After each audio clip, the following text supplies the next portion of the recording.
নমস্কার, আপনারা দেখছেন এখন দাসপুর বার্তা। মুমূর্ষু মানুষদেরও অভয়দানে আঁচল সুলতাননগরে।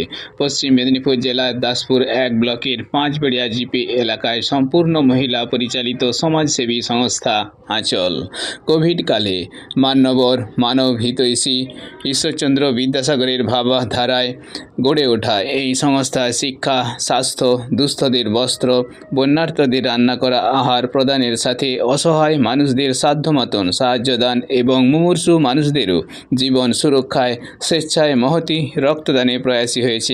17 মে রবিবার 5 বেড়িয়া জিপি এলাকায় সুলতাননগরে অবস্থিত পণ্ডিত ঈশ্বরচন্দ্র বিদ্যাসাগর মিশন হলে এদিন Panskura super speciality hospital blood সেন্টারের সহযোগিতায় 10 জন মহিলা সহ মোট 36 জন স্বেচ্ছায় রক্ত দিয়েছেন। এদিন এর আনুষ্ঠানিক উদ্বোধন করেছেন দাসপুরের বিধায়ক তপন দত্ত। এছাড়াও উৎসাহদানে সামিল ছিলেন দাসপুর 1 পঞ্চায়েত সমিতির সভাপতি সুকুমার পাত্র, অবসরপ্রাপ্ত সংস্কৃতিপ্রেমী শিক্ষক অশোক কুমার পাল, সুলতাননগর প্রাথমিক বিদ্যালয়ের প্রধান শিক্ষক বঙ্কিমচন্দ্র মাঝি সহ আরও অনেকে। এই সংস্থার পক্ষ থেকে এদিন রক্তদান সম্পর্কিত অঙ্কন প্রতিযোগিতায় শিশু শিক্ষার্থীদের পুরস্কৃত করা হয়েছে। সংস্থার সভানেত্রী গীতা মণ্ডল ও সম্পাদিকা শতাব্দী চক্রবর্তী সকল সহযোগীর প্রতি কৃতজ্ঞতা ব্যক্ত করেছেন। সুলতাননগর থেকে রিপোর্টে Shyam Sundar Doloi. Like and follow with subscribe এখন দাসপুর বার্তা। দাসপুর বার্তায় আলোর পথে এগিয়ে চলুন।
প্রচন্ড গ্রীষ্ম যখন রক্তের অভাব মুমূর্ষু মানুষকে বাঁচাতে প্রতিজ্ঞাবদ্ধ হয়ে রক্তদাতা সংগ্রহ করে একটি মহতি রক্তদান উৎসবের আয়োজন করেছে সেই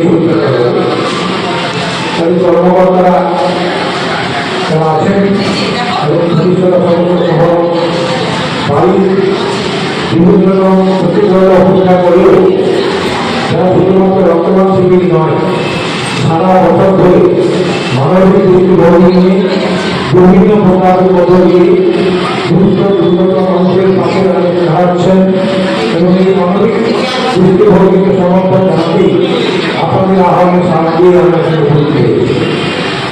এই রক্তদান শিবিরের সাফল্য কামনা করি এবং সেই সঙ্গে মানবিক দৃষ্টিভঙ্গি নিয়ে এগিয়ে চলার পথে যদি আমি ব্যক্তিগতভাবে বা আমার সংসার সমিতির পক্ষ থেকে আমি সমিতিতে বাড়তে পারি, আমি নিজের বিচার করবে মনে করবো।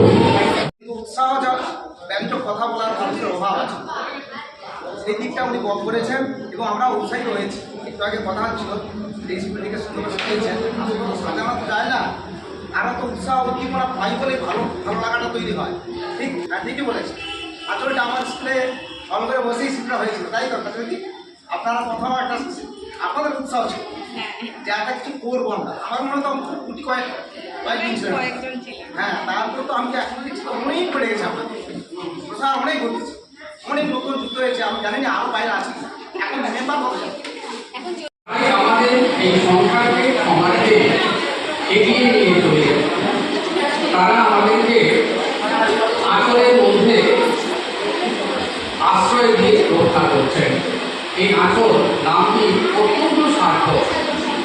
মায়েরা যা করা উচিত, যেভাবে তারা করেন, করে থাকেন, করছেন, আঁচলের মধ্যে সেই জ্ঞান আছে।